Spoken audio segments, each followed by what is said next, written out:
ہمارا ایک بھی یہ اب ذرا آپ نے اپنے دل سے جواب دینا. 75 برس وطن کو بنے ہوئے ہو گئے ہیں پورے پاکستان کے اندر. صرف میں دیوبند یا بریلوی کی بات بعد میں کرتا ہوں. اہل حدیث کا پورے پاکستان میں ایک بھی ایم این اے کا اہل حدیث کی بنیاد پہ حلقہ ہے؟ کس نے بنانا ہے؟ ایم پی اے کا ایک بھی حلقہ ہے؟ کس نے بنانا ہے؟ ایم این اے اور ایم پی اے تو دور کی بات ہے, یہ درد دل ہے. ایک یونین کونسل ایسی موجود نہیں ہے جو آپ اہل حدیث کی بنیاد کے اوپر جیت سکے. اور آپ ملک میں کتنے ہیں جی؟ 2.5 کروڑ ہیں. 2.5 کروڑ کا کیا کرنا ہے؟ ان 2.5 کروڑ کو اکٹھا کرنا ہے, ان 2.5 کروڑ کو ایک لڑی میں پرونا ہے. 2.5 کروڑ چھوٹی تعداد نہیں ہے. آج تمام اہل حدیث بھی کوئی نون لیگ میں ہے, کوئی پی ٹی آئی میں ہے. اور میرے بھائیوں, تحریک دفاع اسلام و پاکستان کا مقصد ان نون لیگ میں شامل اہل حدیثوں کو نکلوا کر اپنا پلیٹ فارم سیاسی مہیا کروانا ہے. پی ٹی آئی سے نکال کر اپنا سیاسی پلیٹ فارم مہیا کروانا ہے. یہ جو 2-2.5 کروڑ افراد ہیں, ایمانداری سے بتائیے یہ کسی جماعت کے ساتھ ہیں؟ جماعت میں ہی نہیں ہے. تو میرے پہ اعتراض کیا؟ اور میں آپ کو حیران کن بات بتاؤں کہ ابھی تحریک دفاع اسلام و پاکستان کے تقریباً 13,000 کارکنان 2 ماہ میں رجسٹرڈ ہو گئے ہیں. ان میں سے 10,000 کارکنان ایسے ہیں جو آج سے پہلے کسی بھی مذہبی جماعت میں نہیں ہیں.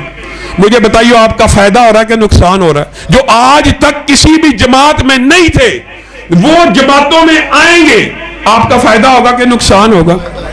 وہ نون لیگ میں ہے, وہ پی ٹی آئی میں ہے. 2.5 کروڑ اہل حدیث ملک کے اندر کہاں ہے؟ کہاں ہے کوئی نون لیگ کا جھنڈا اٹھانے والا, کوئی پی ٹی آئی کا جھنڈا اٹھانے والا؟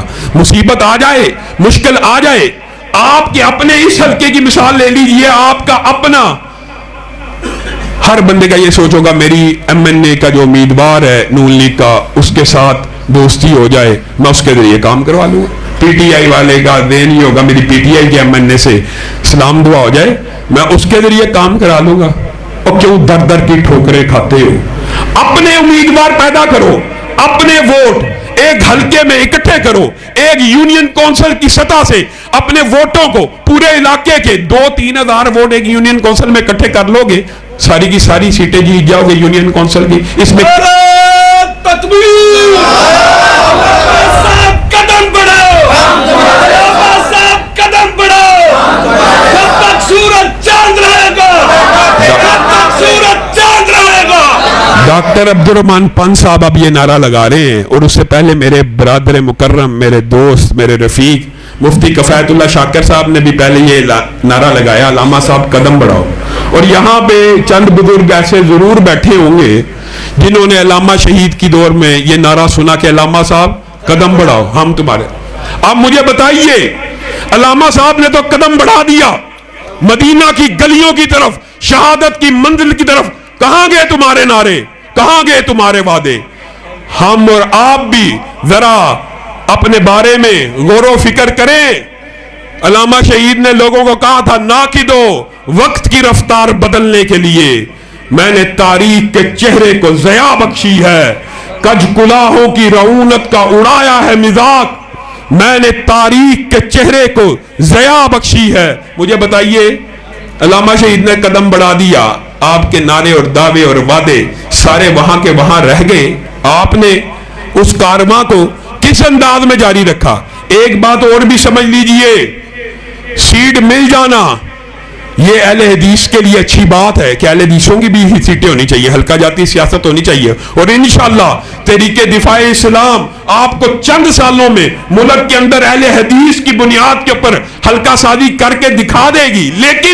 لیکن ایک بات یاد رکھنا, مجھے یہ بات بتلاؤ کہ اگر سیٹ نہیں ہے یا کرسی نہیں ہے تو ایمانداری سے بتاؤ مجھے اور آپ کو دفاع صحابہ کے لیے کسی کرسی کی ضرورت ہے؟ ختم نبوت کا دفاع کرنے کے لیے کسی کرسی کی ضرورت ہے؟ حرمت رسول کے لیے کسی کرسی کی ضرورت ہے؟ جس نے کام کرنا ہوتا ہے اس کو کسی بھی کرسی کی کوئی ضرورت نہیں ہے. آج کے دن میں اللہ کے فضل سے آج کے دن میں ہمارے وکلاء نے اور سینیٹر مشتاق کے وکلاء نے کورٹ کے اندر کیس لڑا, اور یہ خوشخبری کی بات ہے کہ ناظرہ نے 13(1) نمبر جو رول ہے جنس کی تبدیلی کا, عدالت کے سامنے اقرار کیا کہ ہم اس کو تبدیل کر رہے ہیں. کیا یہ کام کرسی سے ہوا؟ کرسی کے بغیر بھی جن لوگوں نے کام کرنا ہوتا کرتے ہیں. لیکن اگر مولانا فضل الرحمان KPK کے اندر حلقہ بنا سکتے ہیں اور انہوں نے محنت